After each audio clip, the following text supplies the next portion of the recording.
이어서 특이점 세 번째도 확인해 보도록 하겠습니다. 세 번째 이슈는요.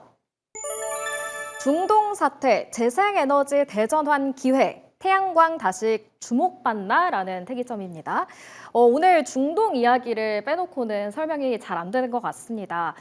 오늘 특이점에서 재생에너지에 관련한 부분도 한번 다뤄보고 싶은데요.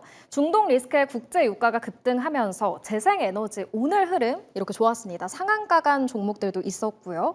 태양광 관련주의 이런 강세가 다음 주에도 계속 이어질지 좀 접근을 지금 해봐도 괜찮은지 한번 궁금한데 먼저 영재 PB님께 여쭤볼게요. 일단 태양광 관련된 종목들은 이번에 이 중동 사태뿐만 아니라 이전에도 전력 공급에 대한 것 때문에 부각이 많이 됐습니다. 그런 만큼 이번 이슈뿐만 아니라 장기적으로도 계속 긍정적이게 바라볼 필요가 있다라고 생각을 하고 있고요. 저는 이제 태양광뿐만 아니라 같이 봐야 될 게 수소 연료 쪽을 같이 꾸준히 봐야 된다라고 생각을 하고 있어요. 안 그래도 트럼프 대통령 같은 경우에는 이제 미국 빅테크 기업들이 자체적으로 전력을 확보할 수 있게끔 해야 된다라고 정책을 언급을 하기도 했었는데 그런 만큼 미국에 있는 빅테크 기업들이 뭐 우리나라를 비롯해서 해외 글로벌 기업들 그런 전력 구축과 관련된 기업들과 협업을 하는 움직임들도 나타나고 있습니다. 뭐 두산 에너빌리티 같은 경우에도 미국 빅테크 기업과 협업 이야기가 나왔었고 수주 계약 이야기가 나왔었고 저는 개인적으로 이제 두산 퓨얼셀을 수소 연료전지 관련된 종목으로 꾸준히 보고 있는데요. 네. 아무래도 수소 연료 같은 경우에는 이제 전력 확보에 있어서 비용이라던가 아니면 기간적인 측면에서도 빠르기 때문에 그런 관점에서도 수소 연료 관련된 종목들이 꾸준히 좀 수급이 붙어주지 않을까라고 판단을 하고 있어요.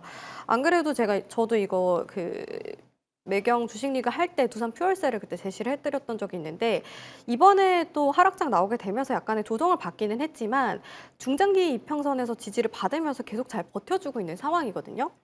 거기에다가 AI 데이터 센터 전력난 수혜에 따라서 두산 퓨얼셀이 꾸준히 좀 언급이 되고 있는 상황인데 그만큼 좀 단기간에 전력을 확보하는 거에 있어서 수소 연료 관련된 종목들이 당연히 좀 수혜를 받을 수밖에 없다라고 판단을 하고 있어요. 그래서 만약에 지금 보유하고 계신 분들이 있다면 꾸준히 좀 지켜보면서 대응해 나가자라고 생각을 하고 있고 전고점 46,300원 구간대였는데 이 구간이 약간의 저항대로 나올 가능성은 있겠지만 이 구간을 뚫어주게 된다면은 조금 더 레벨업된 구간까지도 바라보면 어떨까라고 생각을 하고 있어요. 일단은 1차적으로 46,300원 전고점 부근까지 목표가 잡고서 끌고 가시고 그 이후에 좀 뚫어주게 된다면은 이전에 뚫어줬던 이제 65,000원 구간까지도 목표가 상향해 보는 게 어떨까 이렇게 말씀드리도록 하겠습니다.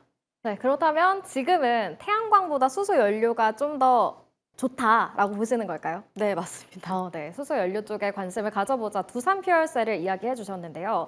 철순 대표님도 이 태양 에너지에 대해서 좀 해주실 말씀 있으실까요? 일단은 뭐 지금 유가가 오르니까 네. 대안으로 이제 태양광 테마가 지금 형성이 된 거잖아요. 그쵸? 근데 이 또한 역시나 지금 단기적으로 시세가 급등 나온 종목들 같은 경우는 빠르게 좀 윗골이 달면서 차익 매물이 나올 수 있을 것 같습니다. 그래서 전쟁의 어떤 향방에 따라서 비중 조절은 필요할 것 같고요. 다만 역시나 영지원 회장님께서 말씀해 주신 것처럼 일단은 지금 태양광 쪽은 계속 지금 분위기가 작년보다 더 좋아지고 있는 건 맞는 것 같아요. 네. 일단은 태양광이라든지 모든 에너지원 자체가 AI 데이터 센터를 운영하기 위해서 다 이제 가동이 될 거고 본격적으로 이제 투자들이 들어가고 있기 때문에 국내 태양광 기업들 뭐 하나솔루션이라든지 관련된 뭐 OCI 관련된 기업들이라든지 모두 다 지금 최근에 분위기가 나쁘지 않습니다. 그리고 역시나 우주항공 쪽 관련해서 올해 이제 스페이스X라든지 이슈들이 굉장히 많이 있죠. 그래서 민간 우주항공사가 이제 실질적으로 시장을 넓히기 시작하면서부터 더욱더 주목을 받고 있고 그래서 그 안에서도 최근에 이슈가 됐던 게 페로브스카이트 관련된 내용이었잖아요. 기존의 실리콘 재료보다 훨씬 더 태양광을 더 많이 흡수하고 효율성이 좋다라고 알려진 소재인데 일단 이런 것들도 만들고 있는 기업들이 굉장히 많이 있습니다. 실질적으로 하나솔루션이 지금 대장주인데 올해 이제 출시를 좀 앞두고 있는 상황이에요. R&D를 꾸준히 해왔기 때문에 그래서 이 부분을 통해서 상당히 실적이 많이 나올 것 같고 왜냐하면 일단 중국과 지금 미국은 뭐 여러 분야에서 경쟁을 하고 있고 견제를 하고 있는 상황이잖아요. 그래서 이 소재라든지 태양광 관련된 모듈이라든지 이런 것들도 중국산을 대체할 만한 제품들을 찾고 있는 게 사실입니다. 그래서 우리나라가 중국과 이제 미국이 계속 이렇게 거리감을 둘 때는 계속적으로 낙수 효과를 볼 수 있는 부분들이 있기 때문에 태양쪽도 그쪽 부분에서 반사이익을 볼 수 있는 대표 섹터로 보기 때문에 실적만 조금 어느 정도 개선이 되는 기업들이라면 충분히 볼만하다. 그래서 결국은 하나솔루션이 일단 올해 흑자 전환도 예상이 된다는 평가들이 받고 있으니까요. 하나솔루션을 일단 대장주로 한번 보시면 좋을 것 같습니다. 네, 이 특이점 시간에서 종목들에 대한 이야기도 굉장히 많이 나오는 것 같습니다. 틈틈이 종목 적어가시면서 인사이트 좀 참고해 보시면 좋을 것 같은데요. 이렇게 중동 사태가 유가를 띄웠고 그래서 태양광 에너지에 대한 이야기를 해봤다면 중동 사태로 인해서 또 주목받고 있는 게 방산이잖아요. 천궁2가 요즘 아주 뜨거운 인기를 좀 얻고 있다고 하는데 아랍에미리트에서는 천궁2를 조기 공급해달라라고 요청을 하고 있다고 합니다. K방산이 오늘은 좀 혼조세를 보였던 것 같아요. 잘 가던 종목도 있고 아니면 좀 못 가던 종목도 있던 것 같은데 방산에 대한 인사이트도 좀 궁금합니다. 피비님은 다음 주 방산 좀 어떻게 보실까요? 방사는 사실 이것도 지정학 리스크로 인해서 어떻게 될지는 조금 이제 거시적인 부분에서도 판단을 해봐야 되는 것 같지만, 개인적으로 조방원, 그러니까 작년 상반기에 잘 가다가 하반기에 많이 꺾였었잖아요. 그쵸. 그러고 올 초에 굉장히 또 강한 흐름 보이고 있는데, 방산주가 좀 꾸준히 기대감이 나오지 않을까 생각을 하고 있고, 앞서 말씀을 해주셨던 것처럼 우주항공 쪽하고도 엮여져 있기 때문에 그런 관점에서도 꾸준히 봐야 되는 섹터라고 판단을 하고 있어요. 이번에 또 LIG 넥스원 같은 경우도 강한 흐름 보이고 있는데, 사실 이런 이슈가 있을 때마다 사실 긍정적인 흐름들이 그 뒤에 따라오는 경우들이 많이 있었거든요.